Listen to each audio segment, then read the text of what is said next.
Hello everyone and welcome back to my channel. My name is Charlie Herman and welcome back to Charlie's Cruise Tips and Reviews. First and foremost, I apologize for being away for so long. My life has gotten away a little bit and so has baseball season because as many of you who do know me, I have a ticket package for the New York Mets, so I've spent a good amount of time of my time this summer at Met games as well as traveling a little bit, which includes the cruise I'm about to review. So first and foremost, as I said, I apologize for being away for so long, and hopefully I will be able to do more videos in more timely manners. So what the cruise I'm going to review today is my recent cruise about a month ago. I got returned from the Carnival Conquest cruise ship, my third time on this ship. It's a very good cruise ship, but I'll get into more detail in a little bit. It was a 7-day itinerary. We went to Grand Turk, San Juan, St. Thomas, and Amber Cove, Dominican Republic. So it was I don't know exactly, a pretty generic Eastern Caribbean cruise itinerary. It basically has all the big stops on there that you want. San Juan and St. Thomas. We almost did not go to San Juan because that's when they were having the riots down there, but we were able to get to San Juan. We didn't miss the port. Actually, my friend and I almost got stuck in the middle of, as one of the protests were beginning. We had to walk all the way around. They had a bunch of streets closed off, but we avoided the protests. We got ourselves back to the cruise ship all safe and sound. Up until the day before, they really did not know if we were going to be in San Juan, but the day before we were supposed to port there, they got the okay to go into the port of San Juan. Otherwise, we were either going to divert to St. Croix or St. Martin, but we ended up in San Juan, which is part of the reason I chose itinerary because I just love San Juan, Puerto Rico. Okay, so as I said, the itinerary was Grand Turk, San Juan, St. Thomas, and Amber Cove, DR. The ship, overall, it's a very good ship. I've been on the ship for the third time. The first time I was on the ship in 2014, I won the drink mixing contest, the mixology contest on the Carnival cruises. This time, even though I signed up for it, my drink was not selected, so I didn't compete this time, even though I really wanted to defend my title on that one. I probably should have said something to the staff when they were choosing drink. I won this a few years ago. On the ship, I'd like to try and defend my title, but oh well, it's over. So the ship, the first one I want to tell you is what's on board. They don't have the Red Frog rum pub like they do on some of the newer ships, but it's the Red Frog pub bar has sort of replaced the Skybox sports bar or whatever they call the sports bar on the various ships. So they had the sports bar on the ship, and you had two mega screens, two very huge big video screens right in front of the bar showing two different games at once, and then you had a bunch of smaller screens around the bar and video games. You could play sport video games in there. Football, soccer, I believe basketball. I'm not a big video gamer like I used to be, so I couldn't tell you exactly which games they had, but they had a pretty good selection of games. They had a good selection of drinks in there. They had a few of the mixed drinks you'll find at any of the Carnival cruise ship bars. They had the entire beer selection. They had mixed drinks. They had shots. They had this. They had that, and it was a very, very good. It was a very good experience in there. So if you're ever on the Carnival Conquest, you definitely want to hang out in the Skybox sports bar. Another thing that they did have on board is in the after the ship, which some Carnival ships do have, some of the newer ships don't have. It has the adults only pool in the aft of the pool, aft part of the ship on Lido deck. It's adults only. They have the monitors going around to make sure that kids don't go in the pool or in the hot tub, so they do keep it adults only and they monitor it very well. I did see them kick a few kids out the first couple of days of the cruise because they weren't supposed to be there. Also, this ship, which it did not have 2 years ago, they have a Serenity area now, which they also I forgot what deck it's on. I think it's on deck 12, deck 13, deck 14. I don't remember. It's forward. It's a forward deck in the front of the ship. It's one of deck, as I said, 12, 13, 14. I can't remember which deck number exactly, but it's in the forward part of the ship, and they installed a couple of hot tubs. It's an adults only bar. They have the hammocks. They have the sort of like the beds on the seats by the Serenity area, and they have the the pads on the seats, so the seats don't get overly hot when you're laying in the sun all day.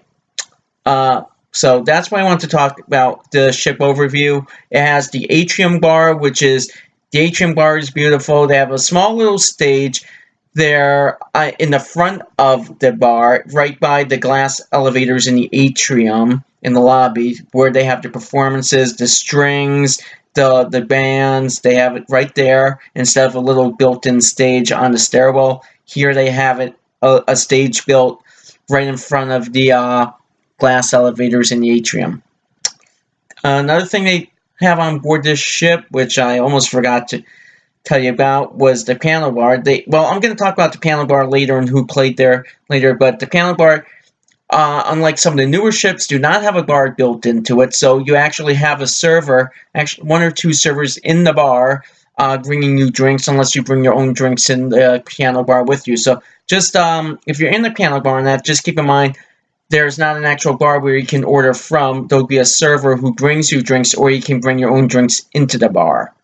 Okay, so the next thing I want to talk about is the overall onboard experience. The crew was outstanding on this ship. I had a former fun staff member on board with me, Vanessa. She was very friendly. She remembered me from December when I was on the Magic. She actually remembered my Light It Up with Hanukkah shirt and a couple other t-shirts I was wearing on that cruise, so I guess I made a pretty good impression on her. The bar staff was phenomenal. Just like on most Carnival cruises, by the second, third day of the cruise, they knew what you were drinking, what type of beer you liked, what kind of mixed drinks you liked. They just basically, when you're ready to order, like, Bud Light, Charlie, I'm like, yes, please.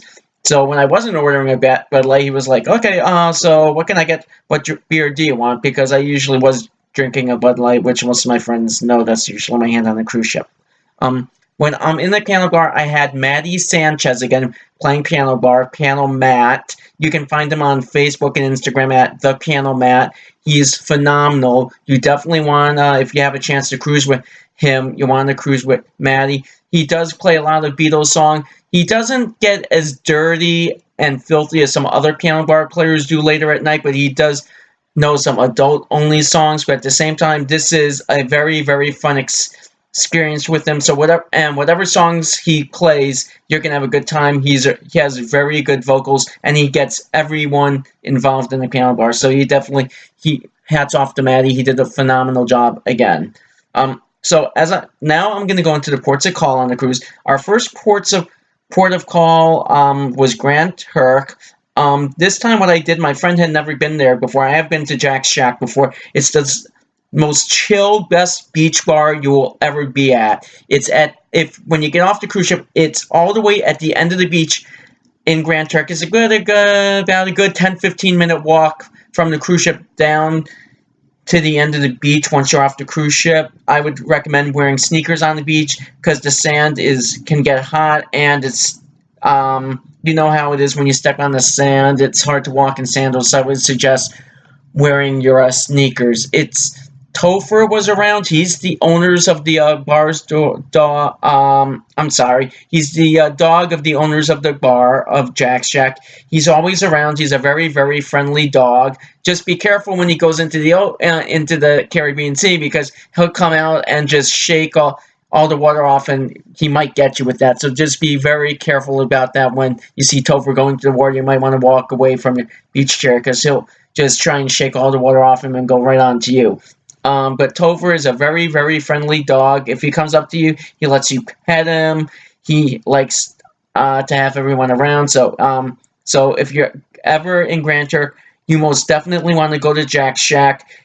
Not as many people go there like you'll see at Margaritaville or in the beach chairs. When you get right off the beach, you want to walk all the way down to the very end of the beach. The beach chairs are free, and it's $10 for an umbrella. So if you want to sit in the shade, I would say definitely spend the money on the umbrella, because the sun is very hot in Grand Turk. As I said, the beach is right there. The bar is right there. They have good local Caribbean beer there. And it's not nearly as much money as a drink you'll get at Margaritaville, a little further down the beach when you first get off the cruise ship, or any of the bars they have in the cruise port area.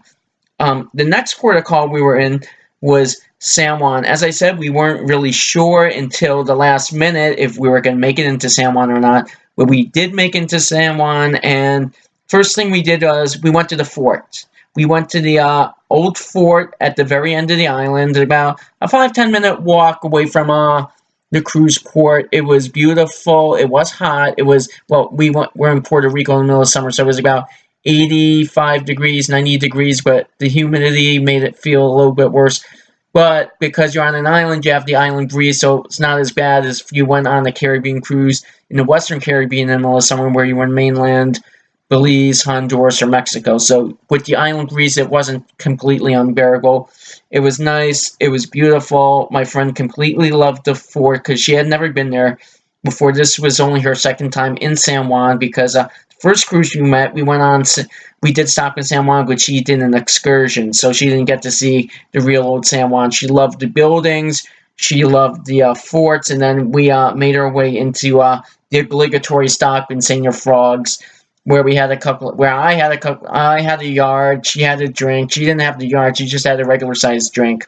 I got a yard. I had took some pictures. And it was a very fun experience, and we had a very good time in San Juan. As we said, we didn't get to do any of the duty-free shopping as I normally would like to do there, get some t-shirts or anything because of the protests. You had to be very careful on what streets you went on, and some of the streets were just closed off, including the Umbrella Street. The Umbrella Street, that was closed. You couldn't get anywhere near it. So, fortunately, I didn't get to the Umbrella Street this time, but it was still a very good day in San Juan.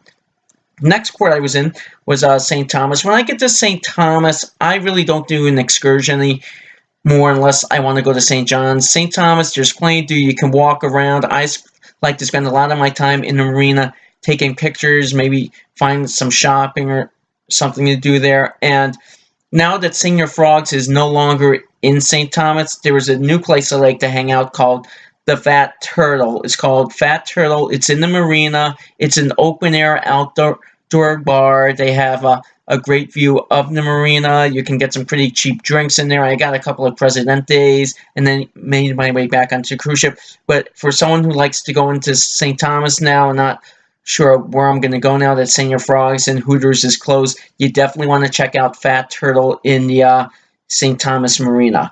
The last stop we made on this cruise, the last port we made was Amber Cove, Dominican Republic. My friend and I did a catamaran there, which is, let's face it, it's a nice way of saying it's a booze cruise. She did the snorkeling. I don't do snorkeling. I've never been that good of a swimmer, and also most recently in the last few years I've had an ear infection problem. I get water in my ear, so I just don't go in the water as much as I used to, especially in the ocean. And when I do go in the pool or the hot tubs on the cruise, I am wearing earplugs. So with that being said, I didn't go do any of the snorkeling, but some of the fish you could see straight down to the bottom. It was beautiful, and we just saw some very beautiful homes, beautiful beaches, beautiful scenery. The only bad thing about that was I missed a spot on my back with the sunblock, so I got a nice little sunburn, not all over, just a little spot like right here. But unfortunately, unfortunately it is going to happen when you're putting sunblock on without a mirror. So I really can't complain. So overall, it was. In closing, I'm giving this cruise a 10 out of 10. It was that good of a cruise.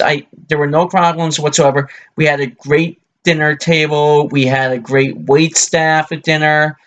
And if anyone has a chance to book this cruise ship, Carnival Conquest, I recommend it. It's an older ship. The ship came into service about 10-15 years ago, but they've completely redone it. It has all the modern things that all the Carnival ships have: the Red Frog pub bar, the Blue Iguana tequila bar, the Guy Fieri's burger. It has the barbecue restaurant. It has all those amenities, and I would 100% recommend this cruise ship. So thank you very much for watching this video, and I will be back with a new video very soon. I promise it won't take me that long to bring back another video.